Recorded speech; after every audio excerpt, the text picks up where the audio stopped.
We've got Elves versus Sneak and Show. Now tell me about these decks. Well, if I was in the matchup, I'd love to be on the Sneak and Show side of things. However, Elves has plenty of game here. They're both combo decks that have kind of secondary roles. Sneak and Show has the ability to play the control route, has access to a lot of counters, and then the Elves deck also has the ability to go aggro as well as combo. So if their combo is stymied, then expect that they're probably not going to win unless the Sneak and Show deck stumbles, in which case their little green men should be enough to carry the day. So if it's a train wreck of a game, Elves kind of has that backup of swinging for a few a turn. Yeah, attack for 3 each turn with my 1/1s. Yeah.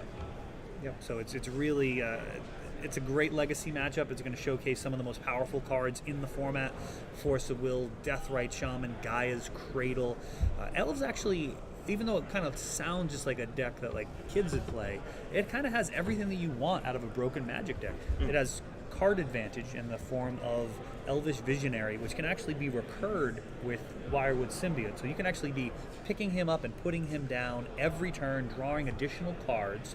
And also in a creature matchup, you can actually be blocking with your Elvish Visionary and then returning before damage. So it creates like a Maze of Ith that draws a card.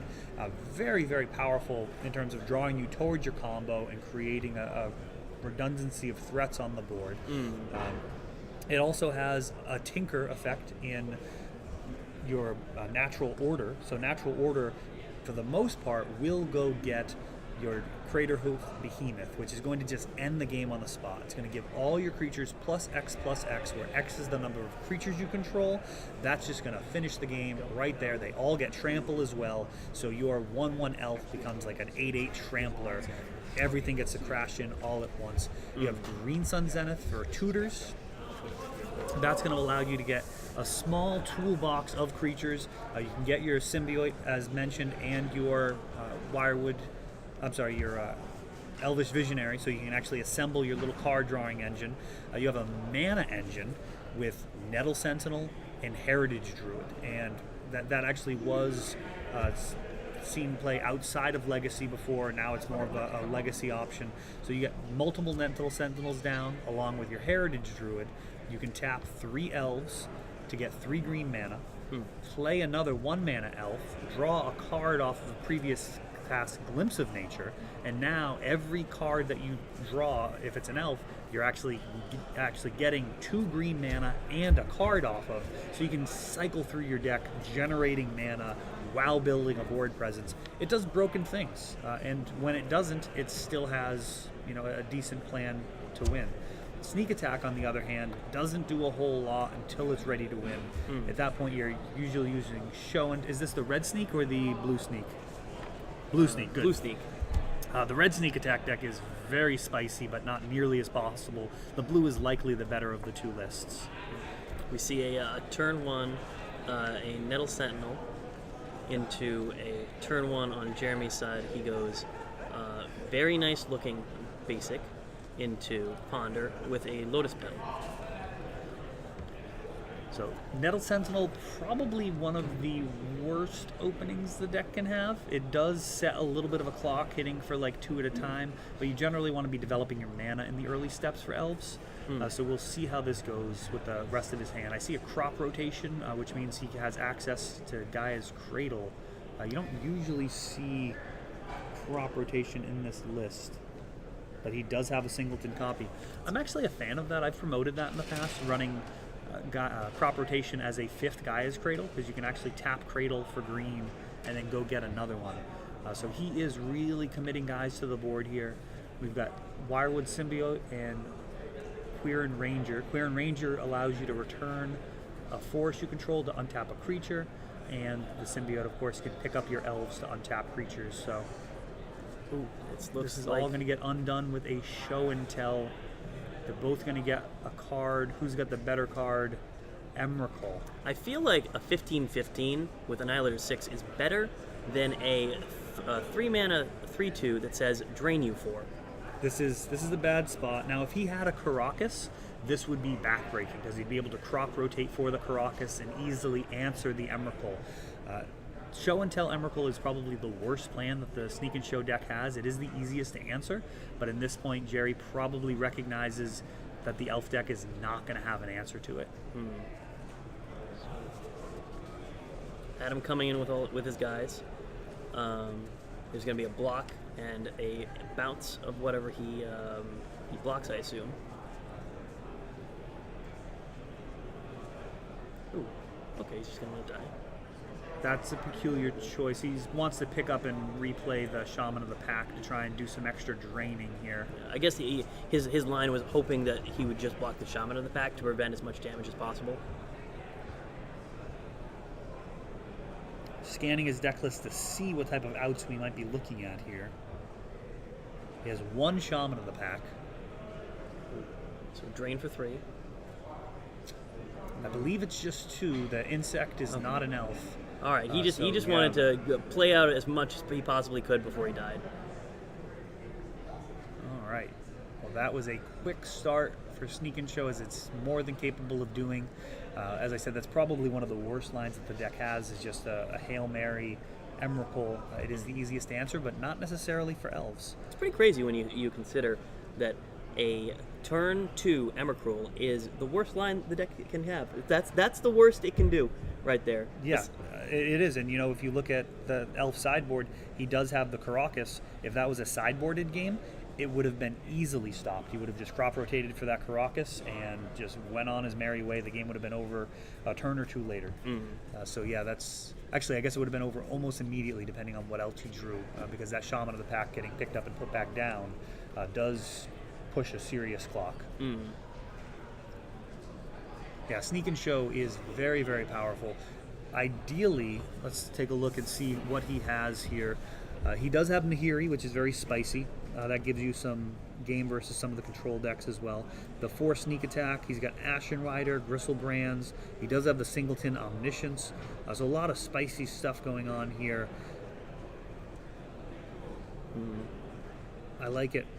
Yeah. I like it. I think Ashen Rider is a very interesting card to put in off of sneak attack and can get rid of multiple permanents. Show and Tell, at its most dangerous, is actually more about the sneak attack side of things. And there are times where you'll actually show and tell in a sneak attack in order to save the 1 mana, so you can just put out your hasted Emrakul right there. All of these creatures with haste are so much better. Emrakul being able to attack the turn it comes in, Gristlebrand being able to hit for 7 and draw 7 more cards. There's so much power to being able to give those creatures haste and have them really impact the game right away, instead of just putting them out and hoping that you don't die. Yeah. Now, what do you think are the boards in this matchup? So on Jerry's side, we see some Grafdigger Cages, some Pithing Needles, Pyroblast, Sudden Shock, Kozilek's Return, Monastery's Mentor, Vendilion Click, Wipe Away, and Mindbreak Trap. Now, the Kozilek's Return is the only card that really stands out to me as a good card, really good card in this matchup. What else do you think is something you want to bring in here? Yeah, I would say Grafdigger's Cage is the strongest card in the matchup. The Cage is actually going to stop the ways that Elves actually wins on its A plan, which is going to be Green Sun Zenith or Natural Order for the win. So the ability to stop that Crater Hoof from coming down and just trumping everything you have is very, very strong. It also stops off their mana acceleration with the Dryad Arbor plan. A lot of the times they'll want a Green Sun Zenith for a Dryad Arbor to make sure that they're starting with some mana acceleration, because a start of Nettle Sentinel is very unlikely to be able to hang with the Sneak and Show list. On the Elf side, we've got Thoughtseize and Cabal Therapy and the Karakas, and those are really the most likely aspects. He probably brings in Crop Rotation as well, just to have even more access to the Karakas. Makes sense. It's really the type of card that just stops so many of the kind of quote-unquote free wins that Sneak and Show can have, because show and tell in one of your guys and just passing the turn is pretty easy to handle if they have the tools. Do you think we'll ever see a creature so powerfully degenerate that it becomes a new mainstay of the Sneak and Show lists, and it's non-legendary, hence nullifying Karakas' usefulness? That would be kind of surprising, just because something that powerful flavor-wise would almost have to be a legend. I mean, we'll see. They could do anything, but I mean, Gristlebrand only makes sense as a legendary, and he's a fairly new printing. Anything that's that powerful, I mean, it would almost be a waste to not have it be part of the storyline. Crack is a very interesting card.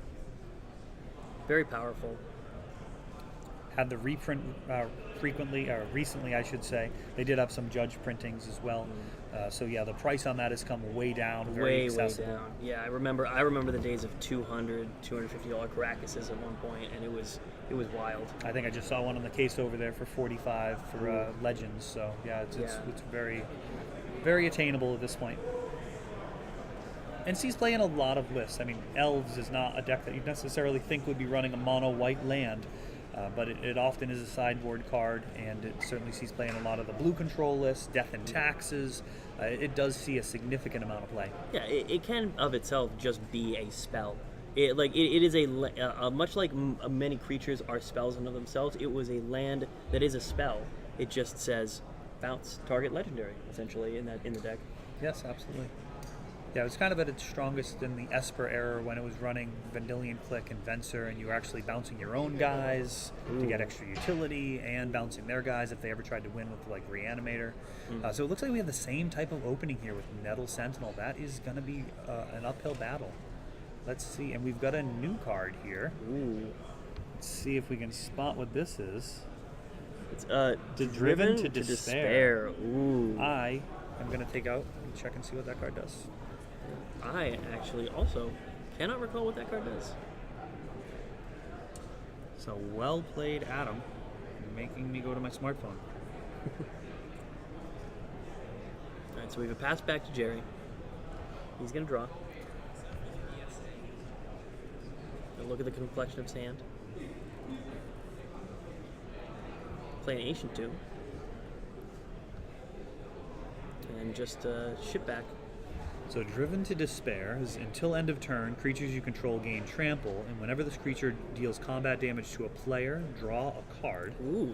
And then the Despair side is the Aftermath. Until end of turn, creatures you control gain menace, and whenever this creature deals combat damage to a player, that player discards a card. So that is an interesting new addition. I like it. It makes a lot of sense. It certainly complements the plan of swarming, where you're just swinging with a bunch of guys. Let's see if we can figure out what he cut for that. He still has 4 Glimpse, 4 Green Sun.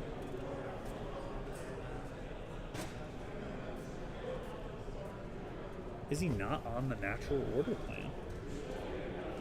Wow. I don't think he is. Wow. So no Natural Order on the list at all. Holy cow. Wow. Driven to Despair. Apparently, Adam believed it is more powerful than Natural Order. I guess it makes some sense when you think about it, right? Because Natural Order can be blown out pretty easily by a Force of Will. It's true. Versus what he's doing here is just he's playing a card that's actually very good against counter magic. It certainly is. I mean, even if they counter the front side, you're gonna wipe out their hand with the back side if you've got any type of board presence. So we see an Intuition for 3 Emrakuls, and then he picks 1 Emrakul, the other 2 go to the graveyard, and in response to the Emrakul triggers, yeah, so there's a Intuition Surgical here. should be in the graveyard here. And then there's a Brainstorm in response. Oh, does not look like Jerry found what he needed. Well, I mean, the Emrakul's in his hand, so he should likely be putting the Emrakul back, because it's just going to get ripped out anyways with the Surgical. So I think there's a little bit of sequencing issues here, or game state issues. Emrakul should be in his hand, Intuition should be in the graveyard, and we'll see what happens here. Yeah. Depends on if he has the counter magic. It does not appear that he has the counter magic for this. Does not seem like it. I think he is just so that resolves. And Intuition has resolved. Intuition has resolved. There we go. All right. And then Emrakul. I assume he hasn't put Emrakul in his hand because he's just going to. It is just going to be exiled anyway. Yeah, which is a pretty clear misplay here.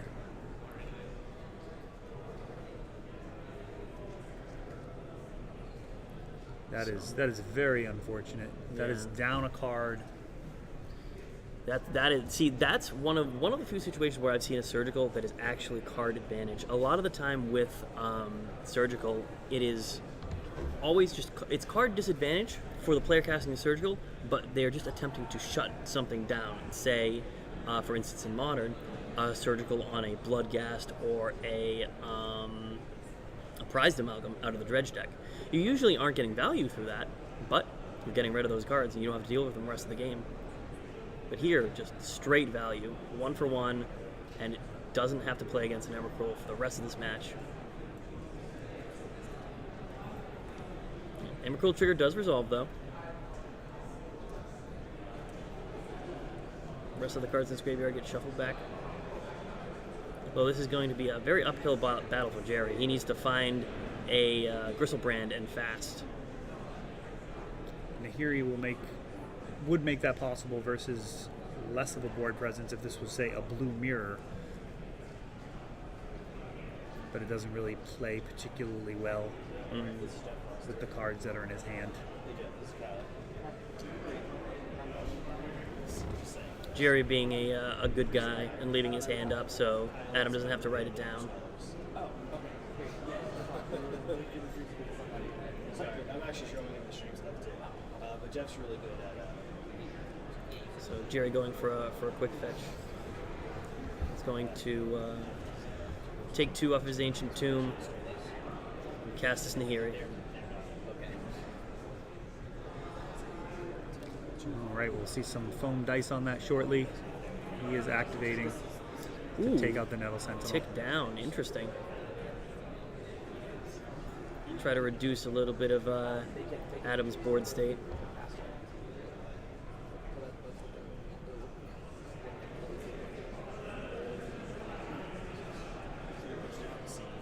And Nahiri does play best with Emrakul when you're searching things up from your library. You generally have it in there so you can go get Emrakul.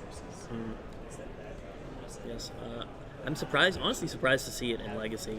I know Nahiri has been a force in Modern for quite a while, but did not think it was be quite as powerful in Eternal format such as Legacy.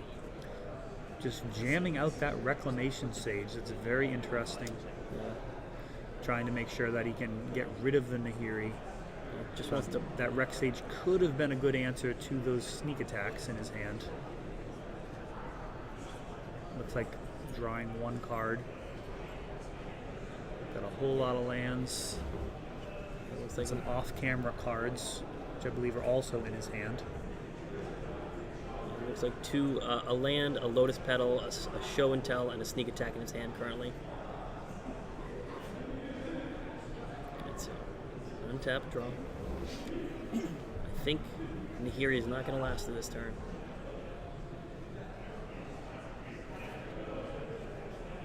Nahiri down.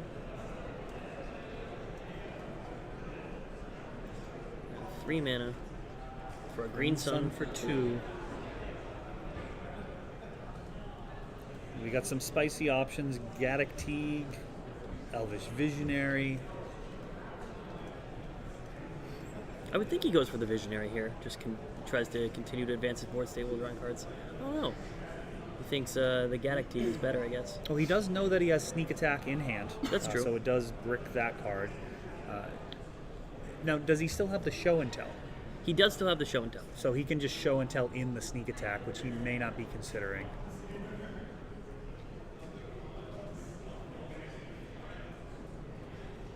This is a slightly faster clock than the Visionary. This is actually a 2-turn clock compared to a 3-turn clock. Yeah, so I guess that line does make a little more sense that way. So, slams him for 5. Puts Jerry down to 5. Still has enough life to use his Ancient Tomb and his fetch land, but not to pass back. Jerry most definitely needs to find the Gristlebrand on this next turn. Crop rotation.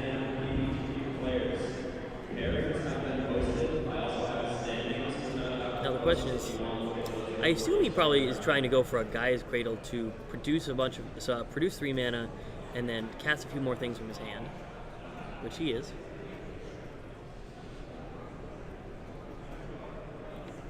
That is Green Sun. for what looks like 3. Yeah, X equals 3, which you cannot do because of Gaddock Teeg. Gaddock Teeg is asymmetrical. It hits him as well. Whoops. Mistakes have been made.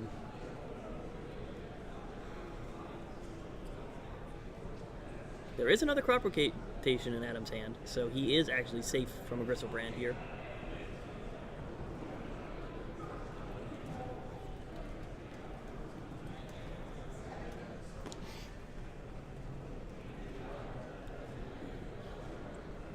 I would imagine the line here to be show and tell, put in your sneak attack, and then pass the turn, hoping that they're afraid to attack into a Gristlebrand activation. Because it doesn't look like there's any traditional...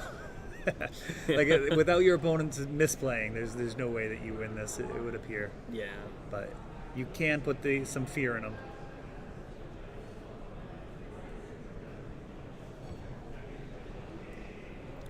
Adam will have no fear, though. With his crop rotation in his hand, there will be 0 fear. Absolutely. There's also another line. Jerry could tap both Ancient Tombs and sacrifice his Flooded Strand. That is also true. Go out on his own terms.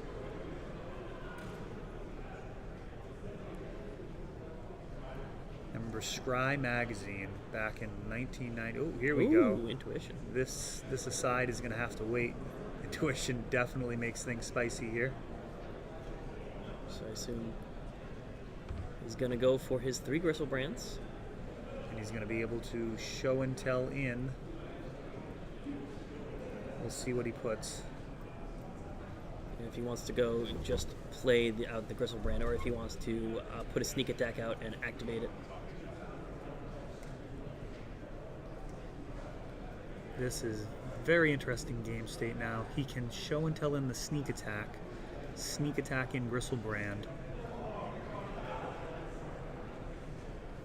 And then even if he gets it Caracas, he can still sneak attack it in on Adam's attack step to block. Does he have enough mana? Oh no, because the Caracas is going to get the untap. Even if he has it. Caracas is such a good answer here. Okay, so he goes show and tell.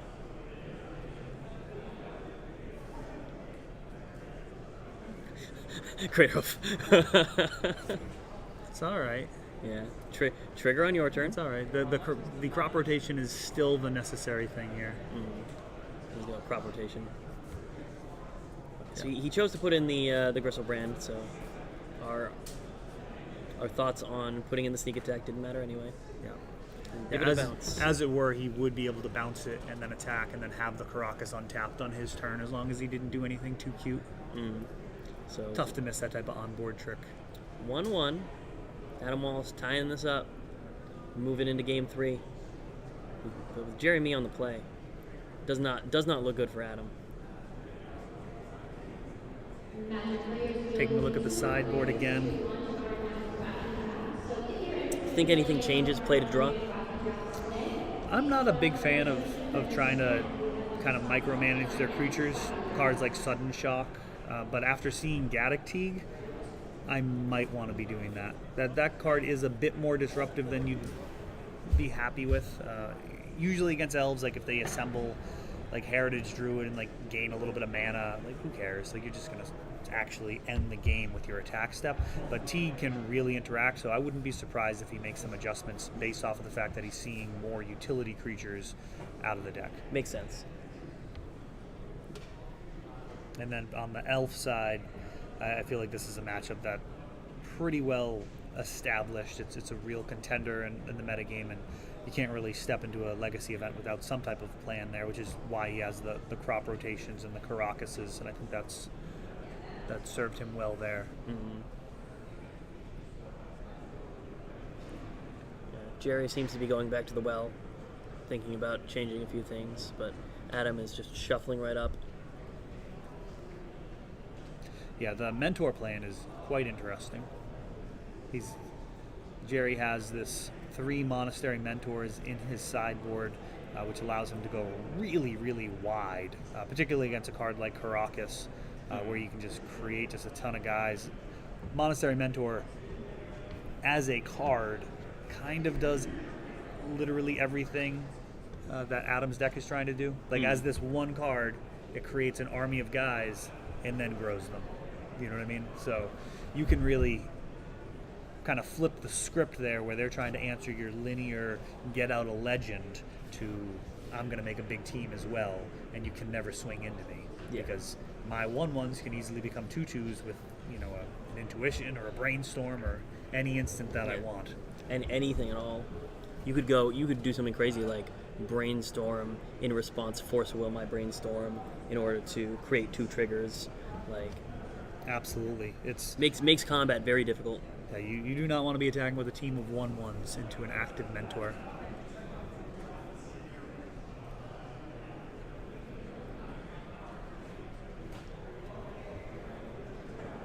Yeah, so we'll see if the mentors made it in or not. They certainly could.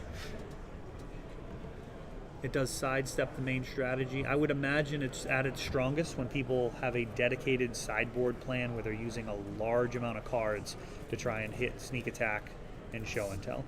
When their plan is really trying to stop those legendary creatures and they're committing a high amount of resources, then the whole mentor plan just sidesteps that entirely. The question is that plan still good here, where there's not nearly as many ways to try to sidestep? It's really just the crop rotations and the Gaddock Teague. It looks like he did bring in the sudden shock, which is a great answer to the Gaddock Teague, and who knows what else he might have in there. Both players keeping in their 7s. I think with the Driven to Despair, Adam has demonstrated, you know, an ability to brew and to kind of have cards that may not have been on the radar, so to speak. So from Jerry's side, I think it does make sense to kind of make sure you've got some hedges against that.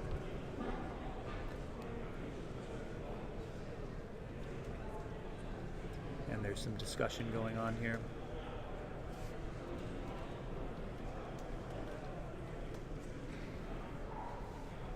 Looks like they're starting this out. Jerry's going to go Volcanic into Ponder. Yeah, it's a fine place for Sneak and Show to begin. You don't have any type of death rights or anything you want to commit to the board, so getting some card selection going is really where you want to be on turn 1. It's no reason to be leaving up counter magic against the elf deck. Your Spell Pierce is likely sideboarded out, and none of the other counters are particularly strong there. I mean, you're certainly not going to have your Pyroblasts in. Yeah, Spell Pierce, not a great card in this matchup. Doesn't really do much. So the Ponder ended up with a shuffle into a draw. Did not like the top of his deck. And Adam, as a Windswept Heath, is going And to a Death Right. fetch in a Death Right. That is the strongest opening he's had so far. Now, what would you say is the best card in Legacy right now? Do you think it's Death Right? It could be. I would probably want to argue on the definition of what the best card is in Legacy. Most ubiquitous, let's say. I mean, Deathrite could be. Brainstorm sees more play than Deathrite, I would imagine. I would probably say Brainstorm is the best card in Legacy. But I do think it's an interesting question in terms of defining what it means to be the best. Is it the percentage of top 8s? Is it the number of archetypes that support the card? There's a lot of different ways that we could really measure that. And I look at a card like Brainstorm, because of how many different archetypes support it and lean on it to varying degrees, I feel like it's one of the most important cards in Legacy, if not the most important. You know, a deck like Sneak and Show has all of these different moving parts. You've got these giant monsters which do nothing on their own. You need counter magic. It really helps pull the deck together, whereas some of the other decks that run Brainstorm just kind of use it because it's solid. It's not as crucial. It's nice to have. You see a Grafdigger's Cage from Jerry, which is going to shut down all of Adam's search. It's going to shut down his Green Sun Zeniths and his crop rotations as well. Oh no, it's just creatures. So crop rotation will still fire off. It will not be able to put into play a Dryad Arbor, though. It's unlikely to be taking that line. And I'm sure Jerry feels that Natural Order has been trumped as well. Yeah. And a Reclamation Sage immediately brushing that Grafdigger's Cage aside. So an untap and a draw. That is a Singleton Reclamation Sage, That he's seen which he has seen both games. M15 art really working for him. Yeah, the Bonder. Seems to be looking at a Gristlebrand, a land, and a Show and Tell. Or is that a Mindbreak Trap? It did look like the new art Show and Tell to me, but I'm sure we'll be finding out very soon.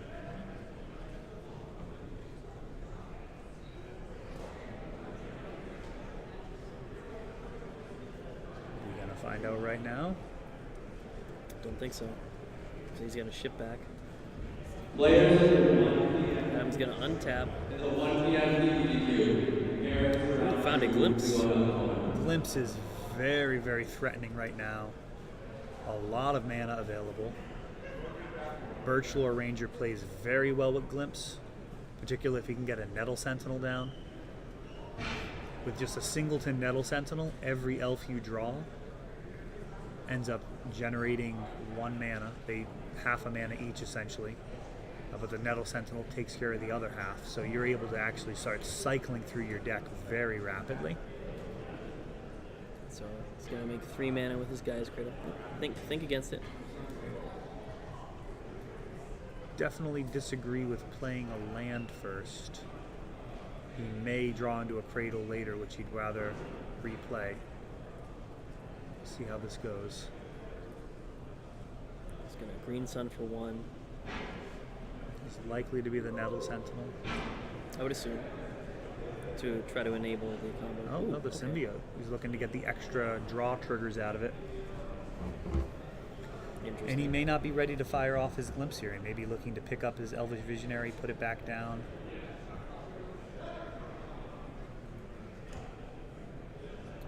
Just untap, pick this up. Play this again. 1 mana floating. Draw a card. I think Cradle would have been better tapped when there were 4 guys on the battlefield, but it looks like it's not going to matter.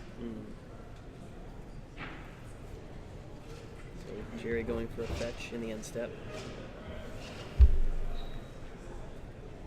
So it looks like I'm surprised to see that there are still many end step fetches in Legacy compared to Modern.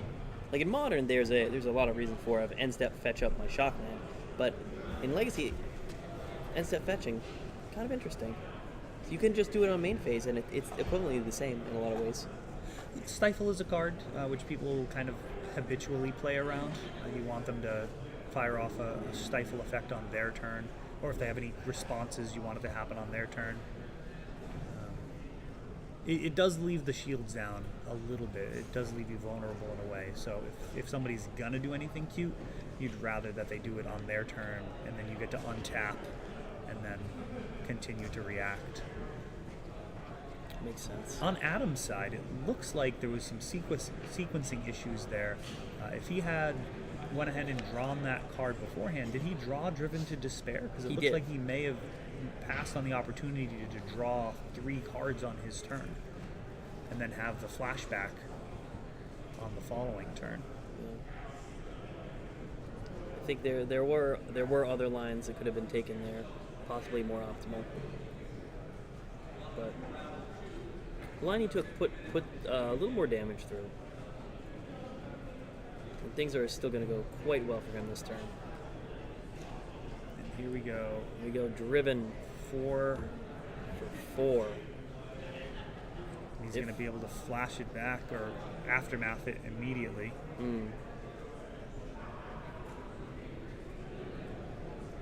There's no dissipate in this format. It's legal, but nobody plays it. So this aftermath spell will go to the bin and be able to be flashed back.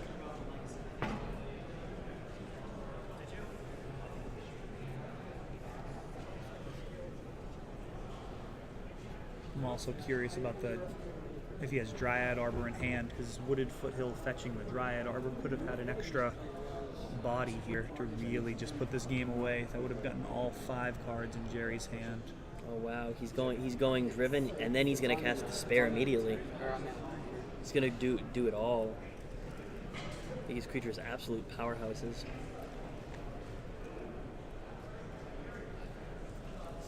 It's going to be a Force of Will on the Despair. Jerry just thinking about what he wants to exile to it.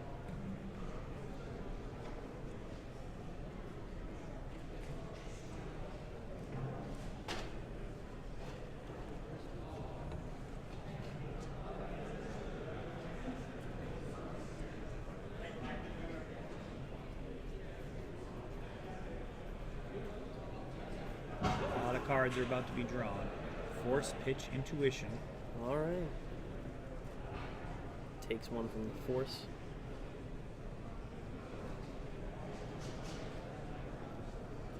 Coming in. For 5 damage. 5 damage and draw 4 cards.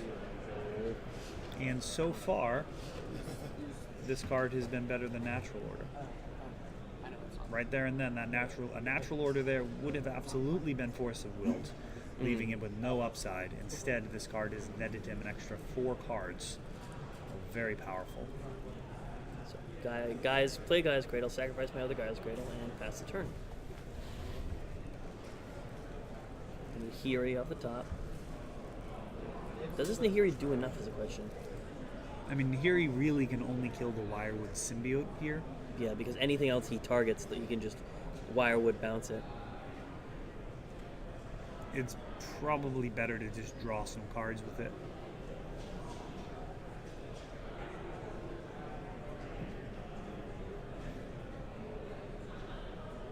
Discards his Emrakul.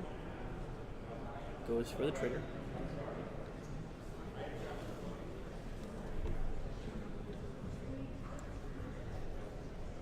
So Nahiri would survive an attack, which is significant. Being able to use it to draw cards again next turn. He'll have at least, on current board state, he will have at least one more turn with his Nahiri. And it looks like he shuffled away Emrakul and then drew another Emrakul.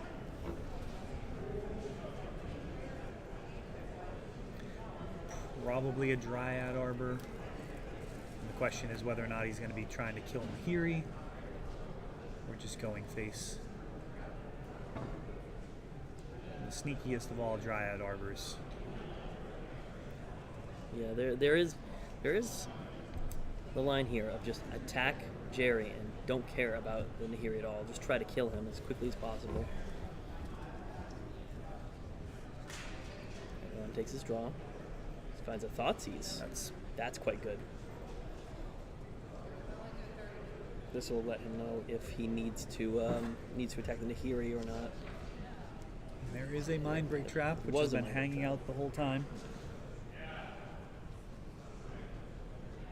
I don't know about Mindbreak Trap in this matchup. It's giving the Elf deck a lot of respect. Yeah, the glimpse turns. So Jerry's hand quite dead right now. Ooh, oh, we have the glimpse. Even with what's on board, this is quite bad. So we draw a card. It looks to be Adam is going to try to go for his Crater Hoof here. Make 5. 6 with the Dryad Arbor. Ooh, 6. It is 6. Wow. So we've got 5 green. A second glimpse. Deathrite, draw 2. And Adam's build is really made to take advantage of Gaia's Cradle more so than most elf decks. He's got the extra crop rotations, and he's lower to the ground. So currently on looks to be 3 green left. Tap to make an additional green.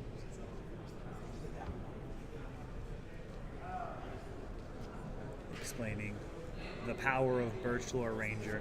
That it is a tapping the elves is a cost.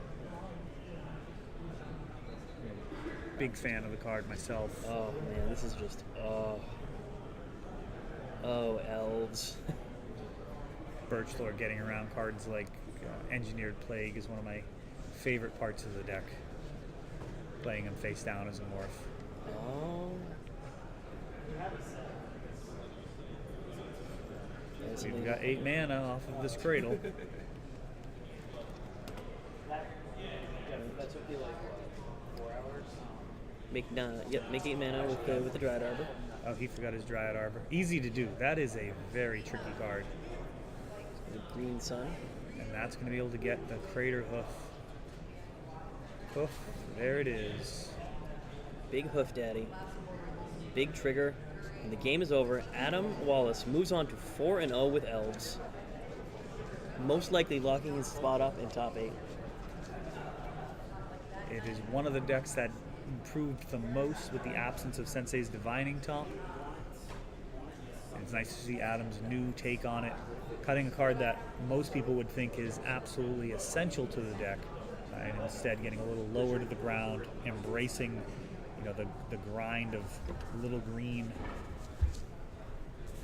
green elves attacking for the win, and turning them all into Shadow Mage Infiltrators is apparently a very strong new strategy. Apparently it's pretty good. I like it. I like it a lot. I've always felt the times that I saw elves and the times that I saw a natural order get countered were just like heart-wrenching to watch. But Driven to Despair completely subverts that problem. It really does, and maybe Jerry knew something. Maybe that's why the Mind Break Trap was in there, because it does shut off both sides of that card in a single go. But there wasn't anything he could do to stop it in those games. Drawing extra cards, most he could do is try and hold on to his hand, because Show and Tell, unlike some of the other combo decks, really does have to have a full hand of cards. There's no ad nauseum that you're going to rip and just win off of a single card. You have to have multiple pieces together to make it work. Yeah, very true, very true. Our 4-0 player, Adam Wallace. Moving on. That is bad news for any Death and Taxes players in the room, though I do think the Driven to Despair may actually be considerably worse versus Death and Taxes than Natural Order would be. Natural Order really just an I-win card in that matchup, so it'll be interesting to see if that trade-off makes it more of a winnable matchup for Death and Taxes, because it's pretty close to an auto loss, depending on who the pilots are. Understandable. Well, that has been round 4 of our Legacy Challenge. And moving quickly into round 5 soon. Those games went by pretty fast. Tournaments definitely move faster now without Sensei's Top. I will say that. Yeah. So, what is your opinion on the Sensei's Top ban? This is something I've asked a few people, and some people, I know some Legacy players have said, "Oh, the Sensei's Top ban ruined Legacy. They're screwing, like, apparently all you got to do is put a sign outside of Wizards headquarters saying please ban Top, and that's enough." But I'm of the opinion that Top it's just not fun for anyone. It's not fun to play against a Miracles player. It's not fun. I don't think it's very fun to play a Miracles deck. And it incidentally did hit some things like Doomsday by the banning of Top, and it stifled some more fringe decks. But I think the ban was completely justified and has really opened up Legacy a lot. Yeah, it depends on how you look at it. I would say if the ends justify the means, Legacy is in a great place right now. So then you'd have to say that the banning was a good thing. I mean, the format is extremely diverse. There's a lot of variety. People are enjoying it. Turnouts are great. overall, a lot of positive things did come from it. When you're taking a look at kind of what is Legacy and what does it mean for the format, there I'm a little bit concerned. I think Legacy is all about just playing with the most powerful, everything but the absolute most powerful cards ever printed. So you get to play with everything up until you get to Ancestral Recall and Time Walk and Black Lotus and the Moxes, Wheel of Fortune. Does Sensei Top really deserve to be lumped together with those cards? I'm not so sure, but I don't think you can really argue too strongly given how well people have actually responded to it. And I agree that a lot of people didn't enjoy the card. I was a person who really did enjoy it, and I do still play it, they say, in Vintage or other formats where it's legal. But I think overall the format's in a tremendously good place, and there's still a ton of variety.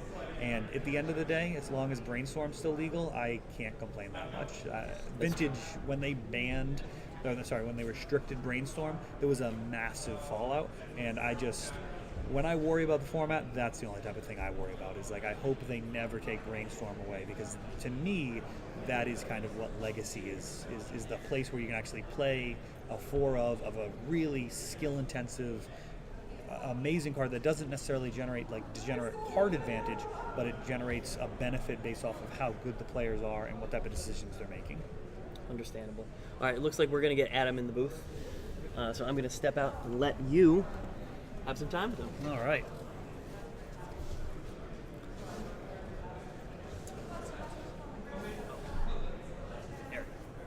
Hey, Adam. How's it going? Pleasure. All right. So we got some questions for you, sir. You like some spice there? You brought some spice. You really kind of took conventional wisdom and kind of turned it on its head. I think we have to start with Driven to Despair and how it's been performing for you. It's been very good, this tournament. This is only my second tournament with it, so very new. But the natural order and Glimpse of Nature have always been at odds, because one wants you to commit a lot to the board, one wants you to sandbag elves. This kind of, I was looking at it, to try to bridge the gap. This is just a funky build for fun. If there was, a GP tomorrow or something, I don't think I'd be bringing a list without natural order. But I did cut it to make room for some of these fun cards. Now, I noticed you didn't have any copies of it in the sideboard. Was that because you didn't want to necessarily take up the room there, or do you really think that it's that kind of opposed to the idea of the Green Sun Zenith and the Glimpse of Nature and kind of the smaller game? I would love to have, there are a lot of matchups where you want natural order. It's free wins, which is great over a tournament. However, there's not. If I had a 20, 25 card sideboard, there would be 4 natural orders in there, and definitely Progenitus as well. But there's just not enough room for that. And how about some of the kind of singleton creatures that we have here? Just the whole cast of characters. You got a Gaddock Teague, your Scavenging Ooze, the Elites. Of course, Shaman in the pack we see along with Reclamation Stage typically, but how about those other singletons? How have those been performing? They're good. Gaddock Teague is, again, in there because there's no forecasting cost natural order, although you may have just seen me try to cast Green Sun Zenith with that out. Yep. But it's there to hedge against combo because there's no natural order. The deck is slower, so I wanted something to buy me a few turns against like Storm if I placed it, or shut off the sneak attacks I saw last game. I mean, it's a legitimate turn 2 play in the deck. There's a lot of ways to have 3 mana on turn 2, so that seems like it would catch a lot of combo decks off guard. Yeah, and even if it just buys a turn or two, that's a turn or two I could progress the board, maybe hopefully wreck their hand with Despair, that sort of thing. Yeah, we saw the Driven to Despair that he let the first half resolve and then had to counter the second half. That had to feel pretty good. Yeah, it's again like say he has a force in that position. Natural order would have been forced. I would have been down a card, which especially with Grixis Delver being such a popular deck in the metagame now, natural order is also often a liability because when it gets countered, you're down a creature. Driven is essentially a little card advantage here and there, a little disruption. Doesn't do anything great, but it does has a lot of flexibility. No, it's a great innovation. Now, did you see that in other lists? Did you see it spoiled and think this is something I've got to throw in elves? No, I saw it spoiled. I played last week on the Magic Online Legacy Challenge with 2 copies and natural orders in the deck, and I played Grixis Delver 4 times. It was very good in that matchup. So I was like, hey, I'm gonna try something a little funky. So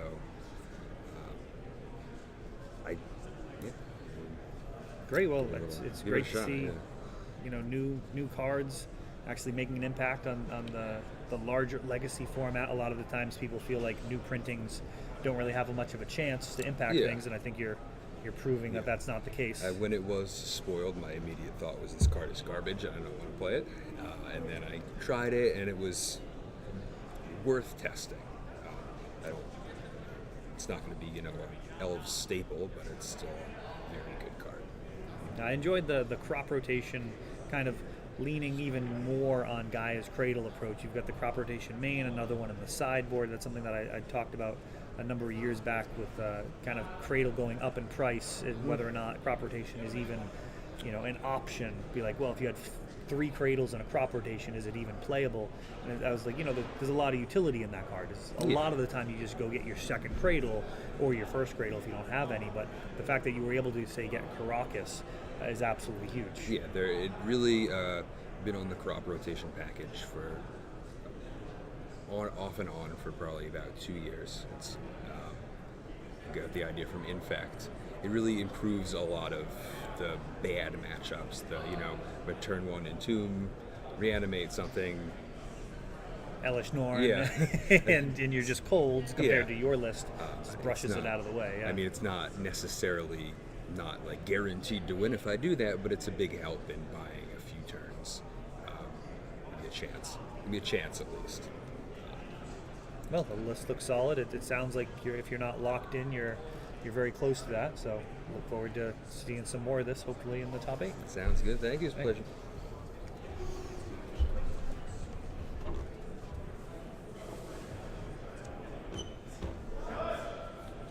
All right, Zach's going to be coming back in.